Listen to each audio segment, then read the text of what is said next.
জয় মহাপ্রভু, হরে কৃষ্ণ। আজ আমরা চমৎকার একটি গল্প পড়ব। গল্পটি হচ্ছে ভগবান জগন্নাথ দেব ও এক অহংকারী ধনী ব্যক্তি।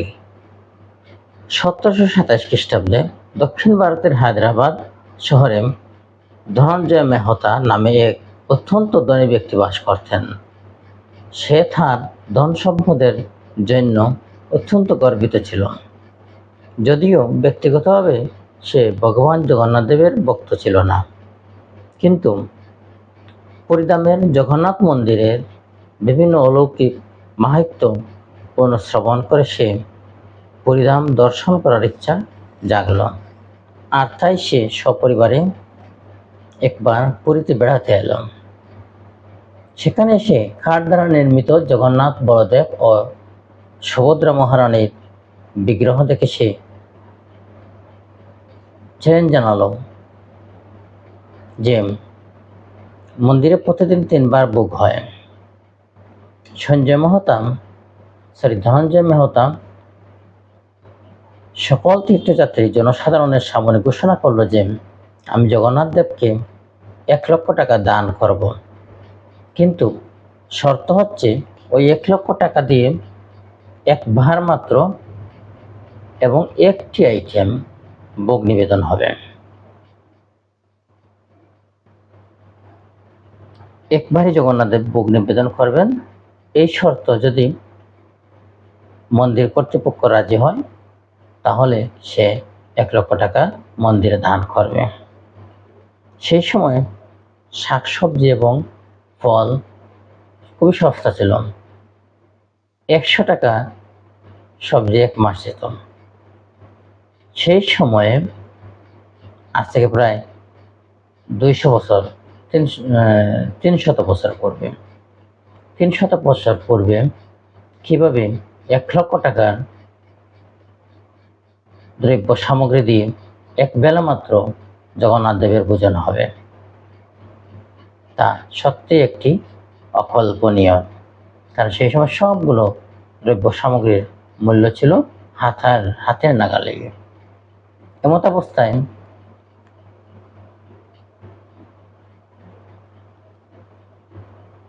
মন্দির কর্তৃপক্ষ কেউ চিন্তা করে কুল পাচ্ছিল না যে 1 লক্ষ টাকা দিয়ে কি এমন খাদ্যদ্রব্য জগন্নাথ দেবকে নিবেদন করবে।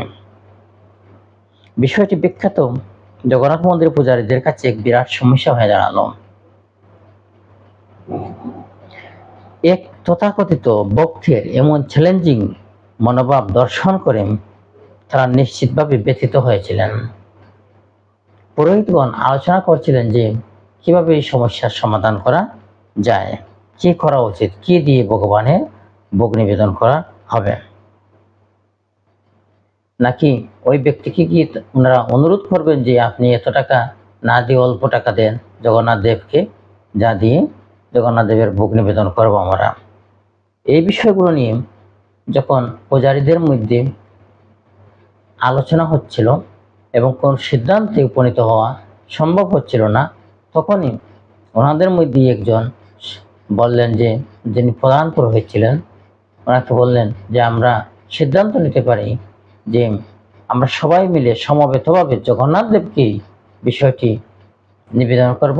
জগন্নাথ দেবী আমাদেরকে আদেশ করবেন যে আমরা কি দিয়ে ওনাকে নিবেদন করব, বা ওই ব্যক্তিকে আমরা কি বলবো, কিছু উনি সন্তুষ্ট হবেন। যেমন চিন্তা তেমনি কাজ।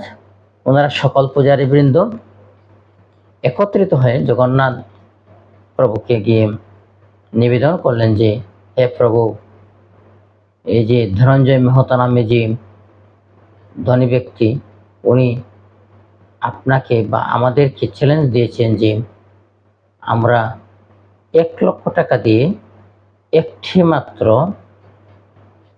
দ্রব্য সামগ্রী দিয়ে আপনাকে ভোগ নিবেদন করব। আমরা চিন্তা করে কুল পাচ্ছি না যে কোন এমন দ্রব্য সামগ্রী দিয়ে আপনার ভোগ নিবেদন করলে তা 1 লক্ষ টাকা খরচ হবে এবং আপনি সন্তুষ্ট হবেন এবং ওই ব্যক্তিটিও সন্তুষ্ট হবেন। এভাবে পূজারীরা যখন ওনাদের মনোভাব জগন্নাথ দেবের কাছে প্রকাশ করে চলে গেলেন নিজ নিজ গৃহে।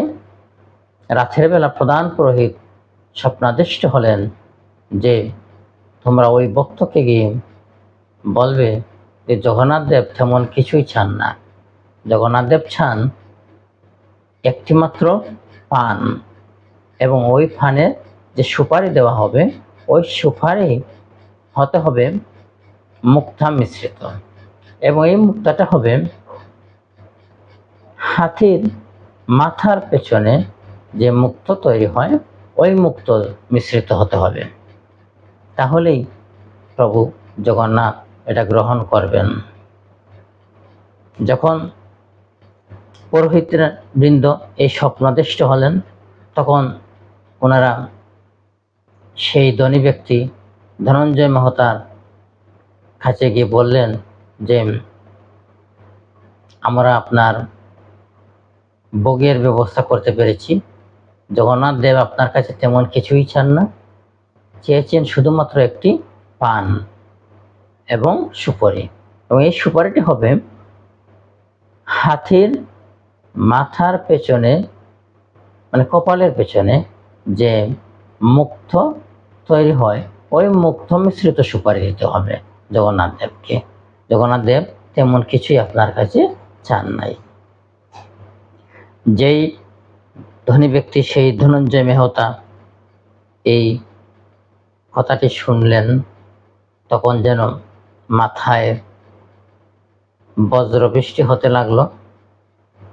তিনি জগন্নাথ দেবের অনেক মাহাত্ম্য শুনছিলেন, অনেক গুণগান শুনছিলেন, কিন্তু তিনি তা বিশ্বাস করতে পারছিলেন না। কিন্তু এখানে এসে তার সকল দম্ভ সকল অহংকার চূর্ণ হয়ে গেল। কারণ ওই যে মুক্ত, এই মুক্ত পাওয়া অত্যন্ত দুষ্কর ব্যাপার, শুধু টাকা থাকলেই হবে না, এবং এই মুক্ত সকল হাতের মধ্যেও পাওয়া যায় না। এই মুক্তটি পাওয়া যায় অন্তত 1000 হাতের মধ্যে একটি হাতের মাথায় এই ধরনের মুক্ত পাওয়া যায়।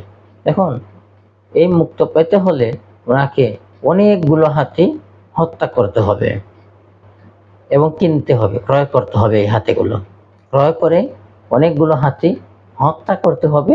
এরপর ওই হাতের কপালে ওই মুক্ত আছে কিনা তা পরীক্ষা করে দেখে এরপর ওই মুক্ত সংগ্রহ করতে হবে।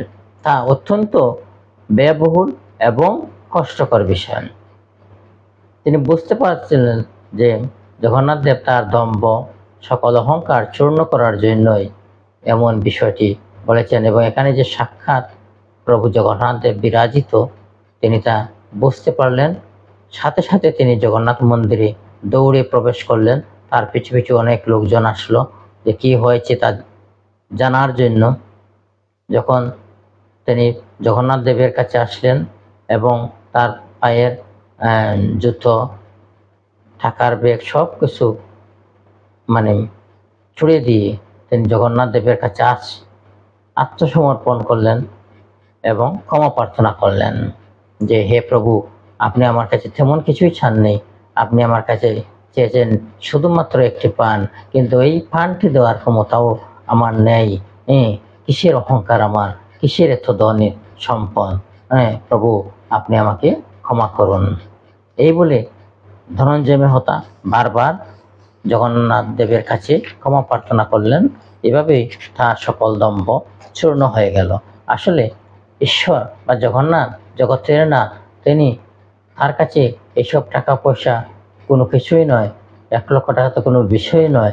কিন্তু ওই ধনঞ্জয় মেহতা ভাবছিল যে তার অনেক টাকা পয়সা, তার আত্ম অহংকার তার সম্পূর্ণ চূর্ণ হয়ে গেল জগন্নাথ দেবের কৃপায়। জয় জগন্নাথ।